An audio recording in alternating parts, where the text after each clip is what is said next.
पिछले 24 घंटे से सीमा को लेकर एक दूसरी चर्चा शुरू हो गई और ये चर्चा इसलिए शुरू हुई कि सीमा के मामले की जांच यूपी एटीएस को सौंप दी गई। अब एटीएस को इस मामले की जांच सौंपने का मतलब क्या है? क्या सीमा जासूस है, सीमा गुनहगार है, या सीमा पर शक हो गया, या सीमा के खिलाफ सबूत मिला है? तो ये सारी चीज़ें और एटीएस क्यों जांच कर रही है? नोएडा पुलिस ने शुरुआती जांच के बाद आगे की जांच क्यों नहीं की?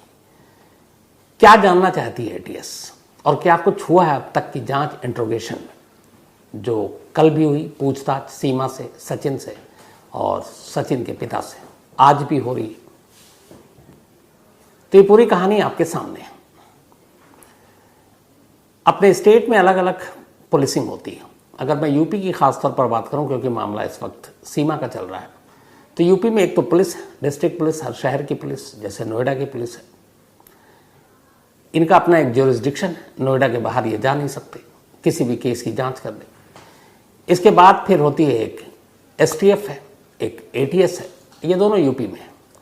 एटीएस का full form anti terrorist squad, नाम से ही मतलब पता चलता है कि ये सिर्फ टेररिस्ट से जुड़ी चीज़ों को की जांच करती है। एटीएस यानी एंटी टेररिस्ट स्क्वाड। दूसरी है एसटीएफ यानी special task force. Special task force anti terrorist squad से इसलिए अलग है क्योंकि एसटीएफ का काम है gang, don, mafia, organised crime में कोई बड़ी चीज़ हो रही है, उन चीज़ों की जांच करना और उसको रोकना, उसके खिलाफ एक्शन लेना। तो एटीएस सिर्फ और सिर्फ टेररिज्म से जुड़ी हुई चीज़ों की जांच कर सकती है या करती है, और एसटीएफ जो ऑर्गेनाइज्ड क्राइम, माफिया, डॉन, जैसे भी अतीक, असद, अशरफ, ये सारी चीज़ें चल रही थी, जो असद का एनकाउंटर हुआ, वो सारी चीज़ें एसटीएफ करती है। तो यूपी में जितने भी एक तरह से एनकाउंटर हो रहे हैं उसके पीछे कहीं ना कहीं एसटीएफ का ही हाथ होता है। तो एसटीएफ को नहीं बल्कि एटीएस को ये जांच दी गई। अब क्यों जांच दी गई? तो इसकी पूरी इनसाइड स्टोरी ये है कि नोएडा पुलिस ने शुरुआती जांच की। सीमा को पूछताछ के लिए पहले हिरासत में लिया, फिर उसके बाद उसे जेल भेज दिया और 4 जुलाई को उसे जेल भेजा और 7 जुलाई सीमा को जेवर सिविल कोर्ट ने जमानत पर रिहा कर दिया, और सचिन को भी। अब ये दोनों बाहर आ गए, तब से सीमा और सचिन के घर में है। नोएडा पुलिस ने इस दौरान में अपनी पूरी जांच जब की तो बहुत सारी चीज़ें उनके सामने आई। सीमा के व्हाट्सएप चैट्स, सीमा के पाकिस्तान से कॉल, सीमा के पबजी गेम खेलने के लिए सचिन के साथ बातचीत, सोशल मीडिया के थ्रू दोनों का एक दूसरे से कांटेक्ट, सीमा के पास से बरामद मोबाइल, सिम कार्ड, पासपोर्ट, फिर कराची से लेकर शारजा और शारजा से लेकर काठमांडू तक का एयर ट्रैवल। अब इस पूरे जांच का जो दायरा था ये नोएडा की सरहद या सीमा से बाहर निकल रहा था। अब इस जांच के तार जुड़ रहे थे कराची से, जांच के तार जुड़ रहे थे शारजा से, जांच के तार जुड़ रहे थे काठमांडू से। फिर काठमांडू में पता चला कि दोनों ने शादी की, तो उस मंदिर में, जिस मंदिर में शादी की, उस मंदिर में क्या वाकई उन्होंने शादी की, उसका सबूत। काठमांडू के जिस होटल में, काठमांडू के एक बस स्टॉप है उसके बराबर में एक होटल सस्ता सा था जिसका 500 रुपये किराया था पर डे का, वहाँ ये दोनों रहे 7 दिन पहली बार में, जब मार्च 2023 में। तो क्या वो 7 दिन उस होटल में रहे, किस नाम से रहे? तो ये इसके लिए काठमांडू से पूछताछ होनी थी, वहाँ के जो सोर्सेस थे। तो अब नोएडा पुलिस की हद जो है वो नोएडा की बाउंड्री है, उससे आगे वो जा नहीं सकती, बहुत सारे ज़रूरी परमिशन और इन सब की ज़रूरत थी। तो इन्हीं चीज़ों को देखते हुए कि जांच का दायरा देश से बाहर है, नोएडा की पुलिस ने, जिसने इस मामले की शुरुआती जांच की, उसने लखनऊ पुलिस हेडक्वार्टर को एक अपने आला अफसर के थ्रू एक गुजारिश की। उन्होंने कहा कि देखिए, इस मामले की जांच हमारी हद से बाहर है और उसके लिए बहुत सारे कागजी ज़रूरी इजाज़त चाहिए होगी, इसलिए इस जांच को किसी ऐसी एजेंसी को दे दी जाए जिसका दायरा बड़ा हो। अब चूंकि सीमा का मसला एक पाकिस्तानी लड़की का मसला है और ये भी है कि स्पाई या जासूस हो सकती है, और जासूसी का मतलब फिर ये है कि उसकी जासूसी, अगर वो जासूस है तो उसकी इनपुट पर टेररिस्ट अटैक और बाकी चीज़ें। तो इसीलिए ये मामला एटीएस को सौंपा गया, UP ATS, anti terrorist squad को। अब यूपी एटीएस की जो नोएडा यूनिट की टीम है वो कल उसने इस चार्ज को लिया और पहुंच गई नोएडा। उसके बाद नोटिस पे इंफॉर्मेशन दी गई, सूचना भेजी गई कि सीमा और सचिन और उसके पिता को एटीएस के सामने पेश होना है। अब इन तीनों को पेश किया गया। पहले तीनों से एक साथ पूछताछ हुई, उसके बाद तीनों से अलग अलग पूछताछ हुई, ताकि अगर वो गलत बयानी कर रहे हैं तो फिर पता चल जाए। कल करीब 5-6 घंटे की पूछताछ के बाद तीनों को घर जाने दिया गया। आज भी फिर पूछताछ के लिए बुलाया गया।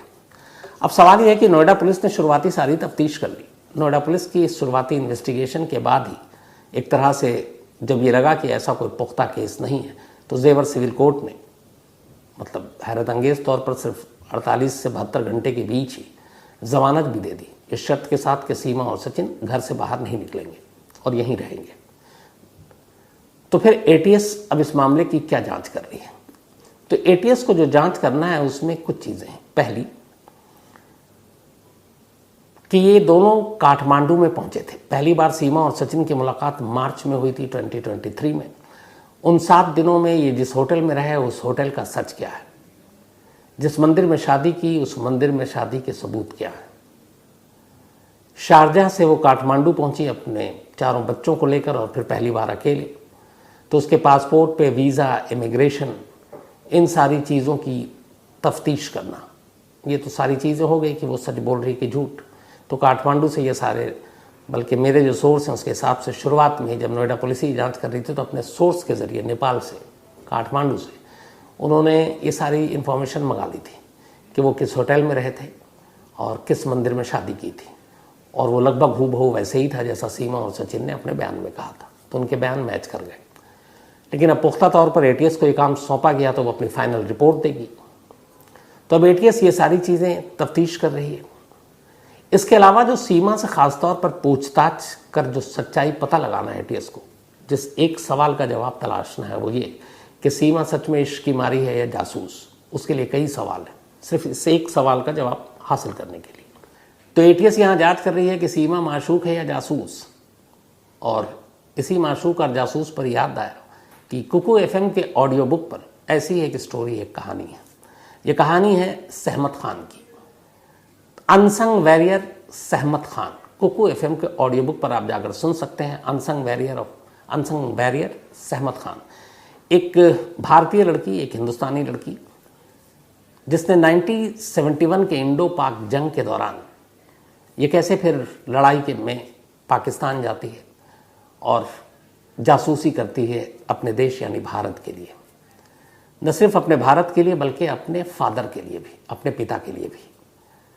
तो अनसंग वॉरियर सहमत खान की ये बड़ी इंटरेस्टिंग और रोचक कहानी कुकू एफएम के ऑडियो बुक पर आप सुन सकते हैं। कुकू एफएम देश का बेस्ट ऑडियो शो प्लेटफॉर्म है, जिसके 15 लाख से ज़्यादा एक्टिव हिंदी पेड सब्सक्राइबर हैं और यहाँ हर महीने 4200 घंटे के कंटेंट्स के साथ ये लगातार बढ़ रहा है। कुकू एफएम ऐप पर 10,000 से ज़्यादा ऑडियो बुक हैं जिसे आप कहीं भी कभी भी सुन सकते हैं, हिंदी में सुन सकते हैं। इसमें biography, business, crime, entertainment, politics तमाम बुक हैं। क्राइम तक फैमिली के लिए इस वक्त एक खास ऑफर है। कुकू एफएम ऐप के पहले महीने के सब्सक्रिप्शन पर पूरी क्राइम तक फैमिली के लिए 50% डिस्काउंट है। यानी पहले महीने के लिए सिर्फ 49 रुपये में आपको 10,000 ऑडियो बुक का ऐसा खजाना मिलेगा जिसे आप जहाँ चाहें सुन सकते हैं और अपना ज्ञान बढ़ा सकते हैं। इस वक्त आप अपनी स्क्रीन पर एक QR कोड देख रहे हैं, इसे स्कैन करके direct Kuku FM app download कर सकते हैं। और इसके अलावा क्राइम तक फैमिली के लिए नीचे दिए गए डिस्क्रिप्शन बॉक्स में लिंक को क्लिक करें और कूपन कोड CRIME50 लगाएं, जिससे पूरी फैमिली को 50% डिस्काउंट के साथ 99 रुपये का सब्सक्रिप्शन सिर्फ 49 रुपये में मिलेगा। कई चीज़ें आई। सीमा का बैकग्राउंड आया कि एक बलोच कबीले से बेहद गरीब परिवार से है। फिर इसके पास एयर फेयर, 4 बच्चों के पासपोर्ट, वीज़ा, काठमांडू जाना, काठमांडू से भारत आना, इसके पैसे कहाँ से आए? तो सीमा का बयान था कि उसने अपना एक घर बेच दिया और वो पाकिस्तानी करेंसी में करीब 10 से 12 लाख रुपए, इंडियन करेंसी में अगर उसको हिसाब लगाएं तो 5-6 लाख रुपए बैठता है, क्योंकि पाकिस्तानी करेंसी की वैल्यू आजकल बहुत गिरी हुई है। तो वो घर जो था वो किस इलाके में और कहाँ था, इस बात की तफ्तीश करनी। घर वाकई उतने पैसे में बेचा। फिर सीमा ने जो बताया जिस ट्रैवल एजेंट के थ्रू उसने पासपोर्ट और टिकट बनाए, वो जो टिकट सीमा के पास और पासपोर्ट पर वो सारी चीज़ें, वीज़ा भी लगी हुई है, उसकी तफ्तीश। सीमा की पहली शादी और उसके शौहर की तफ्तीश। सीमा के अपने फैमिली की तफ्तीश, जन्म से लेकर कराची पहुंचने तक, कि क्या वो जो कह रही है वो सच है। सीमा की फैमिली के कौन कौन से लोग पाकिस्तानी आर्मी में हैं या फिर इंटेलिजेंस सर्विस में हैं। जैसे सीमा का कहना है कि उसके एक भाई, उसका एक पाकिस्तानी आर्मी में है, लेकिन बहुत ही छोटे पद पर है, उसके एक शायद दूर के चाचा है, वो भी पाकिस्तानी आर्मी में है। क्या सीमा का पाकिस्तानी आर्मी, पाकिस्तानी खुफिया एजेंसी ISI या किसी और एजेंसी के साथ कभी कोई रिश्ता नाता रहा? इसकी जांच। सीमा के जो मोबाइल हैं, पिछले खास तौर पर 2020 से की शुरुआत से सचिन के साथ वो संपर्क में आई PUBG गेम खेलकर, तो उस मोबाइल में जो बातचीत हुई, जो व्हाट्सएप चैट, उसमें क्या क्या ऐसी बातें थी? सीमा के उस मोबाइल पर और कौन कौन लोग आता और जाता था? वो लोग कौन थे, किस तरह के थे? आम लोग थे, रिश्तेदार थे, या फिर एजेंसी या फिर जासूसी से जुड़े हुए थे? क्या सीमा का इकलौता हिंदुस्तान में जो उसने PUBG गेम खेला तो सचिन से ही दोस्ती हुई, या इंडिया में उसका और भी कोई दोस्त है इसी गेमिंग ऐप के थ्रू?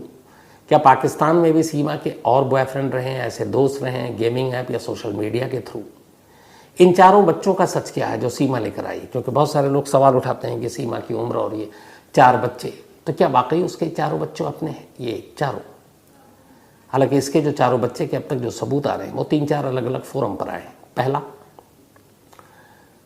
सीमा हैदर के जो पुराने पति शौहर गुलाम हैदर, जो इस वक्त सऊदी अरब में है, वो वहाँ से सारे इंडियन मीडिया के साथ लगभग हर एक से बात कर चुका है और उसने हर एक से ये कहा है कि सीमा गायब है, वो लौट आए और मेरे चारों बच्चों के साथ लौट आए। तो गुलाम हैदर के हिसाब से उसके 4 बच्चे हैं, सीमा के हिसाब से भी 4 बच्चे हैं, तो दोनों का बयान मिलता है। दूसरा, जब सीमा वहाँ से गायब हुई मई के महीने में, जब वो निकली वहाँ से भारत आने के लिए, तो जिस जगह वो रहती थी कराची में, वो एक किराए के घर पे रहती थी। तो जब गुलाम हैदर का उससे कांटेक्ट नहीं हुआ, चूँकि वो निकल गई थी, तो गुलाम हैदर ने अपने पिता, शायद उनका नाम अमीन है, उनसे कहा कि आप जाकर पता करो कराची में। तो उन्होंने पता किया तो पता चला मकान मालिक ने बताया कि वो तो गांव कह कर गई है। इसके बाद उन्होंने कहा कि आप पुलिस में रिपोर्ट लिखाओ। तो कराची के मलेर कैंट पुलिस स्टेशन में जो रिपोर्ट लिखाई गई है, उस रिपोर्ट में भी ये कहा गया है कि सीमा गायब है और साथ में उसके 4 बच्चे हैं और वो चारों बच्चे भी गायब हैं। तो इस FIR में भी 4 बच्चों का जिक्र हो रहा है। जो सीमा का मकान मालिक है उस घर का, उस मकान मालिक ने भी जो बात बताई, उसमें भी ये जिक्र है कि उसके 4 बच्चे थे। तो ये 4 बच्चों का बार बार जिक्र आ रहा है। जो FIR में लिखाया गया है पाकिस्तान के कराची पुलिस स्टेशन में, उनमें इन बच्चों के नाम भी दर्ज है। एक का नाम है फरहान, एक का नाम है फरवाह, एक का नाम है फरीहा बतूल और एक का नाम है फरहा बतूल। और ये जो अमीर खान गुलाम हैदर के पिता का नाम है, तो इसमें इन चारों बच्चों के भी नाम है। तो इन चारों चीज़ों से, गुलाम हैदर के खुद बयान सऊदी अरब से, मकान मालिक का बयान, गुलाम हैदर के पिता यानी सीमा के एक ससुर का बयान और कराची पुलिस स्टेशन में नामजद ये FIR या रिपोर्ट, इसमें भी इन चारों बच्चों का नाम, तो ये लगभग एक पुख्ता होता है कि ये चारों बच्चे सीमा के हैं। लेकिन सीमा के पास पैसे, क्या सच में उसके पास मकान थे, इसकी तफ्तीश करनी। सीमा को सच में मोहब्बत थी और वो मोहब्बत के लिए ही आई है, या मोहब्बत के साथ एक साजिश लपेट कर आई है और यहाँ पे उसे एक स्पाई के तौर पर भेजा गया, इस चीज़ की जानकारी। तो ये वो सारे सवाल हैं जिनके जवाब को ATS को तलाशने हैं। हालांकि जो मेरी जानकारी है, शुरुआती 3 दिन के अंदर अंदर जब नोएडा पुलिस ने सीमा को एक तरह से हिरासत में लिया था और पूछताछ की थी, तो उसके सारे बयान को IB के थ्रू, यानी अपने इंटेलिजेंस ब्यूरो, गुप्तचर सेवा के थ्रू, क्योंकि एक लोकल पुलिस अगर कोई विदेशी नागरिक आता है तो सिर्फ उसे स्टेट का सब्जेक्ट नहीं होता है, वो सेंटर का भी होता है।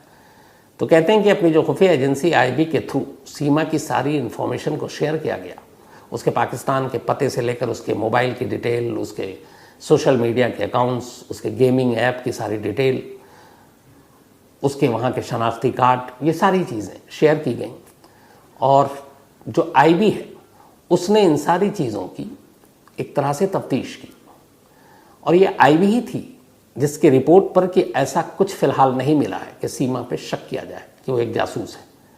यही वजह है कि फिर नोएडा पुलिस ने कोर्ट में भी उस बेल का विरोध नहीं किया और जेवर की सिविल कोर्ट ने जब जमानत दी तो इसीलिए दी क्योंकि बहुत स्ट्रॉन्ग केस उसके खिलाफ नहीं बन रहा था एक स्पाई का।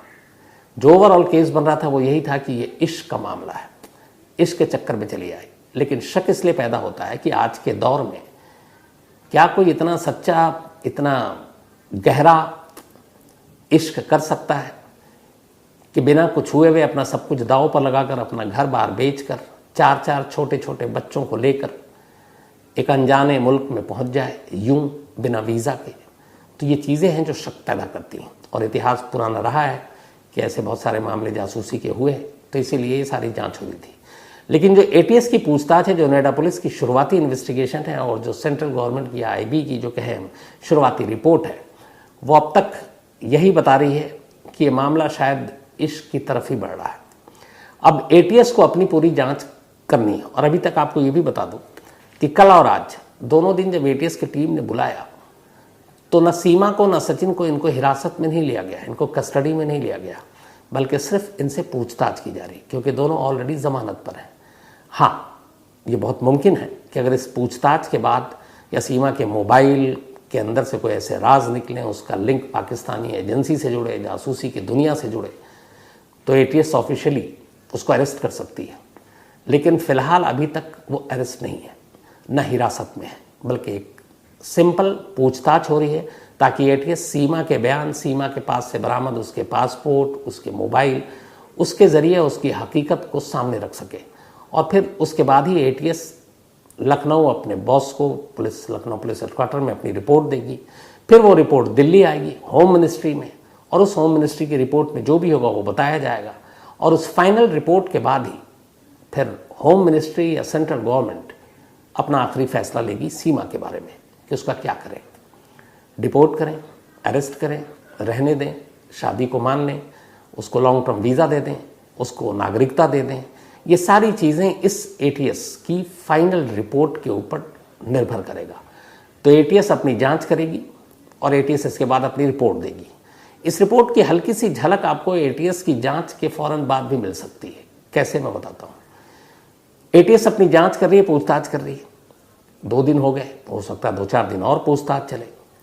लेकिन अगर पूछताछ करने के बाद एटीएस की टीम लखनऊ लौट जाती है या अपनी रिपोर्ट दे देती है और सीमा यूं ही सचिन के घर पर रहती है, तो इससे एक आपको सिग्नल मिलता है, क्लू, और वो ये कि शायद सीमा को वो जासूस नहीं मानते, क्योंकि अगर ज़रा सा भी सबूत मिलेगा तो फिर वो अरेस्ट होगी। तो अगर एटीएस अगले 1-2 दिनों में सीमा को अरेस्ट कर लेती है, तो फिर मान के चलिए कि यह मामला जासूसी की तरफ बढ़ेगा। और अगर ऐसा नहीं होता है, पूछताछ के बाद टीम लौट जाती है और अपनी रिपोर्ट दे देती है, तो फिर एटीएस की भी वही ओपिनियन या वही रिपोर्ट होगी जो नोएडा की लोकल पुलिस ने अब से पहले दे दी है, और जो आईबी की शुरुआती इनपुट है।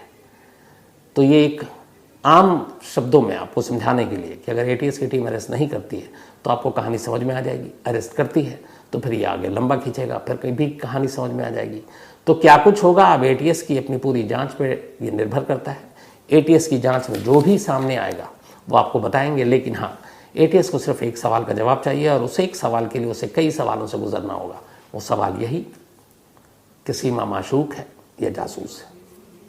तो कहानी में आज इतना ही, लेकिन कहानी ख़त्म करूँ उससे